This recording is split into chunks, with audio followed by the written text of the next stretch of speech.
ধৰিব পাৰিছেনে? কেনেকৈনো পাৰিব ন, মই ক'ব লাগিব।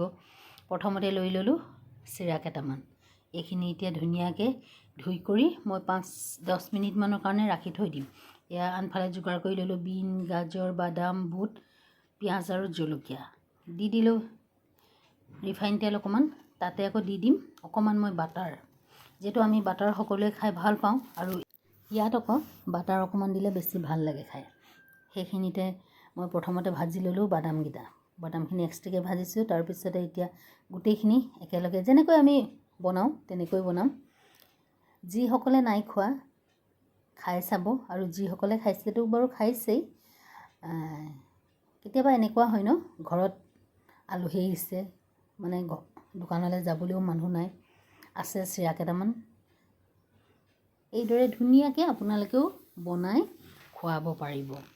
আৰু ময়ো প্ৰায়ভাগ মানে কি আৰু ঘৰত একো নাথাকিলে মানুহক এইদৰে দিওঁ। আৰু যিসকলে খাইছে তেওঁলোকেতো ভাল পাইছে, সেইকাৰণে ভাবিলোঁ আপোনালোকৰ আগতো মই মোৰ এই ভিডিঅ'টো শ্বেয়াৰ কৰোঁ। আৰু আজি এয়া মই ৰাতিপুৱা জলপান হিচাপে খাবৰ কাৰণে বনাইছোঁ। আৰু ইয়াতে দি দিলোঁ চয়া চচ আৰু টমেট' চচ অকণমান। সেইকাৰণে দিছোঁ যাতে পিছত এক্সট্ৰাকৈ লৈ খাব নালাগে। এয়া আপোনালোকে চিৰা ভাজি বুলি ক'লেও হ'ব বা চিৰা পোলাও বুলি ক'লেও যি নাম দি লয় সেইমতেই কৰি ধুনীয়াকৈ খাব পাৰিব। আৰু বেছি সময় নালাগে, খুব বেছি 10-15 মিনিট সময়তে ধুনীয়াকৈ এই চিৰা পোলাও অকণ হৈ যায়।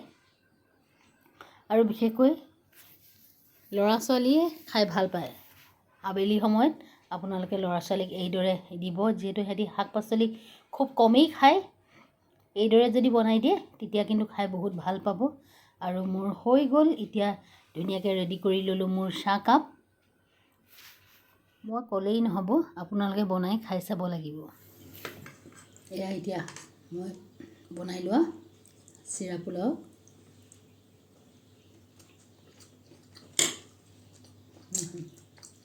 বিৰাট ভাল হৈছে খাবলৈ।